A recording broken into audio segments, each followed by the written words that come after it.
guys, நான் Priya and welcome back to you and I. சமீபத்தில் டோக்கியோவில் பார்த்தீங்கன்னா ஒரு பனிக்குளம், அந்த குளத்தில் ஒரு 23 பேர் வந்து குளிச்சிருக்காங்க. அதாவது பனி இல்லை, அந்த பனி வந்து உருகி அந்த இருக்கும் இல்லையா, அந்த குளத்தில் வந்து குளிச்சிருக்காங்க. இந்த 93 பேரும் குளிச்சிருக்காங்க.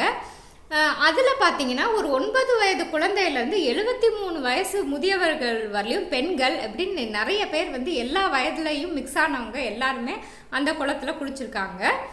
இந்த பனிக்குளம் இந்த வீடியோ வந்து பயங்கரமாக வைரலாகவும் ஆயிருக்கு. ஏன் இந்த பனிக்குளத்தில் இவங்க குளிக்கிறாங்க அப்படிங்கிறத பற்றி தான் இன்னைக்கு வீடியோவில் நம்ம பார்க்க போகிறோம். ஜப்பானில் பனிக்கட்டி குளியல் அப்படிங்கிறது ரொம்பவே பிரபலம் ஆயிட்டு வருது. அதாவது ஐஸ் கியூப் வந்து உருகுனதுக்கப்புறம் அந்த தண்ணியில் குளிக்கிறது தான் இந்த பனிக்கட்டி குளியல் அப்படிங்கிறது.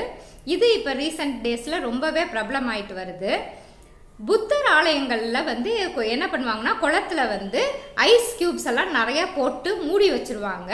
அந்த ஐஸ் கியூப்ஸ் எல்லாம் உருகி மெல்ட் ஆனதுக்கப்புறம் அந்த தண்ணி இருக்கும் இல்லையா, அந்த தண்ணியில் பக்தர்கள்லாம் போய் குளிப்பாங்க. இதை வந்து ஒரு புனித நீராடல் மாதிரி, நம்ம எப்படி கோயிலுக்கெல்லாம் போய் குளத்தில் குளிச்சுட்டு வரோம் இல்லையா, அந்த மாதிரி அவங்க வந்து இந்த புத்தர் ஆலயங்களில் இந்த மாதிரி பின்பற்றி வராங்க. எதுக்காக இந்த பனிக்கட்டி குளியல் மேற்கொள்கிறாங்க அப்படின்னு பார்த்தீங்கன்னா, கடந்த காலத்தில் செஞ்ச பாவங்களை போக்குறதுக்காகவும் ஆன்மாவை சுத்தம் செய்கிறதுக்காகவும் தான் வந்து இந்த பனிக்கட்டி குளியலை அவங்க வந்து மேற்கொள்கிறாங்க.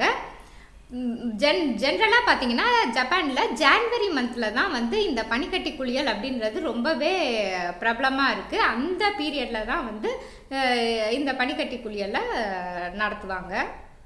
இந்த பனிக்கட்டி குளியலை ஒரு ஃபெஸ்டிவல் மாதிரியே அவங்க செலிப்ரேட் பண்ண ஆரம்பிச்சிட்டாங்க. பனிக்கட்டி குளியலில் குளிக்கும் போது பக்கத்தில் இருக்கவங்க, அந்த சைடு இருக்கவங்க எல்லாருக்கிட்டையும் அவங்க வந்து அவங்களோட வாழ்த்துக்களை வந்து தெரிவிச்சுக்குவாங்களாம். இந்த குளியல் வந்து ஒரு கிட்டத்தட்ட 10 நிமிடம் வரையிலும் குளிப்பாங்களாம்.